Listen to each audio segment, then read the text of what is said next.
Alright, in case you didn't watch part 1, go back and watch it. No, seriously, go back and watch it. With that said, I will go ahead and bullet point roughly what I covered. 1, I'm legitimately just trying to help YouTube, pro bono, in my free time.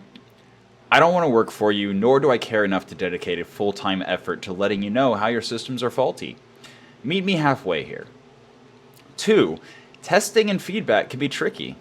I shared a lot of lessons from game development. You might want to check it out.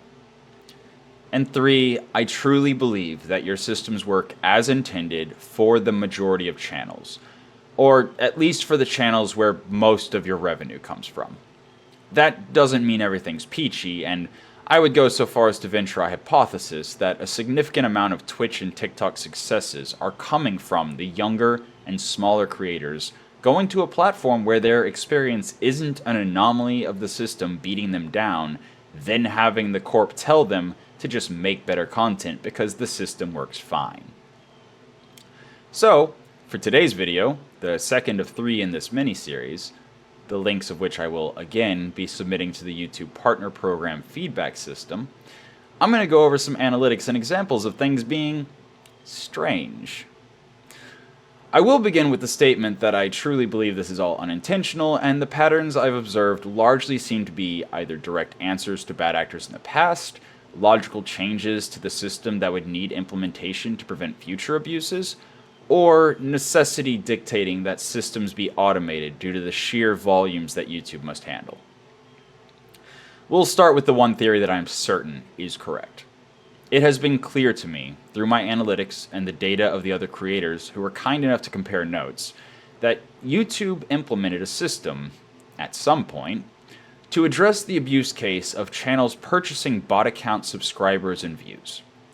My data all indicates that unless a certain portion of a channel's subscribers watch a video, that video has its impressions drop to or nearly to 0. Impressions, of course, being the number of eyes the video is put in front of. Which means that if a creator makes a video that is within the logical realm of their channel's catalog, it can still be instantly killed if the channel's subscribers just don't watch it.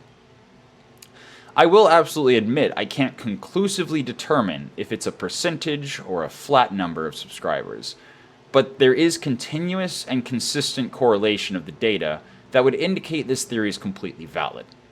This is clearly not a problem for some types of channels, like the travel genre, with channels where every video is about travel, or channels covering the food available in other countries while traveling.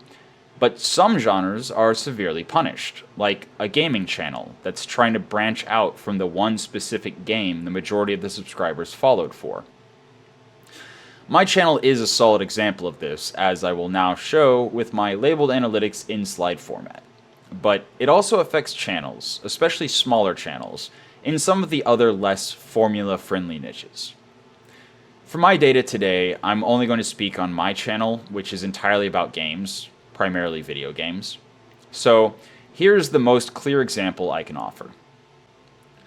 I managed to get a viewership spike on a chess video that my subscribers wholly ignored, with over 1,000 views in the first week. This places it firmly in the top 5% of all videos I've ever uploaded.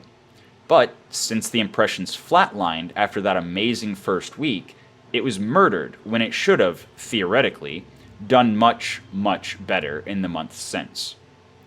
Again, from only the first week of views, it is in the top 5% of all videos I've ever uploaded, after 10 months with negligible visibility.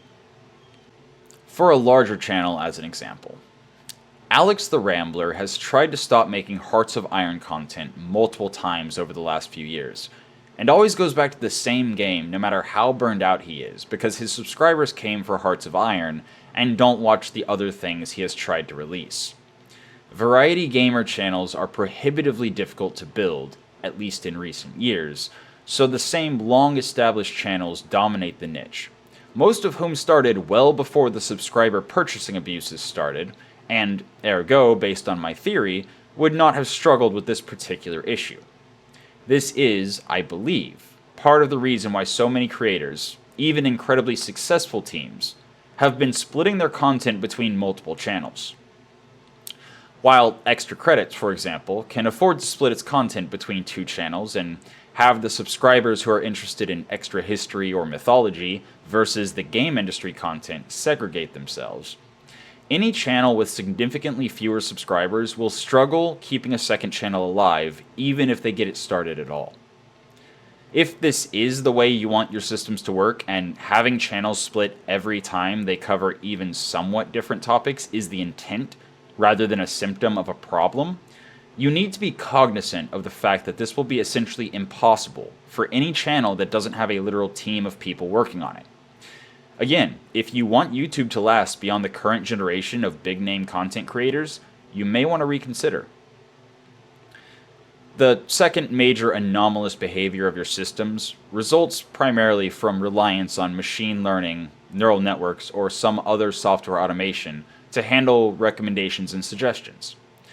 This makes complete sense with the volume of content uploaded to and watched on YouTube every hour of every day.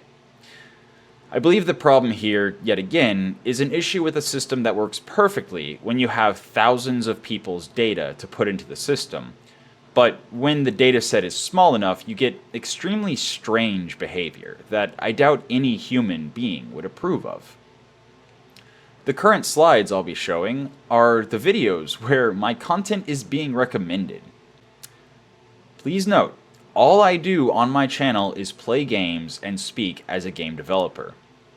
None of these can be explained in any sensible manner unless the small number of my viewers and subscribers watch my upload for the day, then go on to the other non-gaming topics they care about, and your system can't understand that humans can be interested in multiple, wholly unrelated things.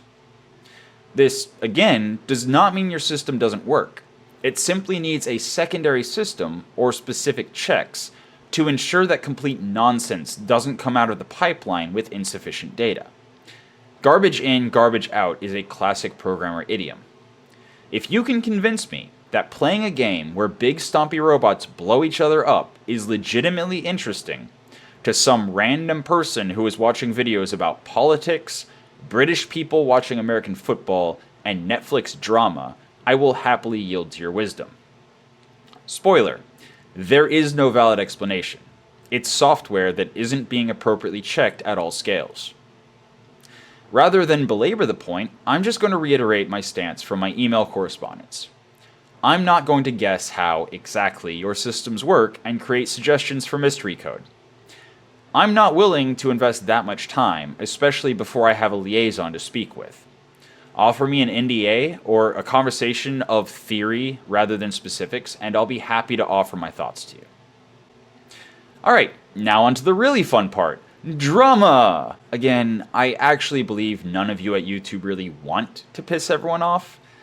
Nobody is going to see a coyote around their chicken coop and just burn the coop down, chickens included, but that kind of looks like what you're doing sometimes. Again, as I said in part 1, perception is reality. Messaging is kind of important, and the worst possible thing a soulless corporation can do is put a seemingly soulless suit in front of its naysayers and give PR-focused statements with excessive verbiage but little meaning. Threading the needle of addressing concerns while maintaining all that corporate necessity and keeping your legal team from submitting a mass resignation is difficult, but a little honesty does go a long way. So, in closing, I'm going to comment on the 20 plus tabs I had to open through the monetization process to read through everything that is important for a YouTube creator to know.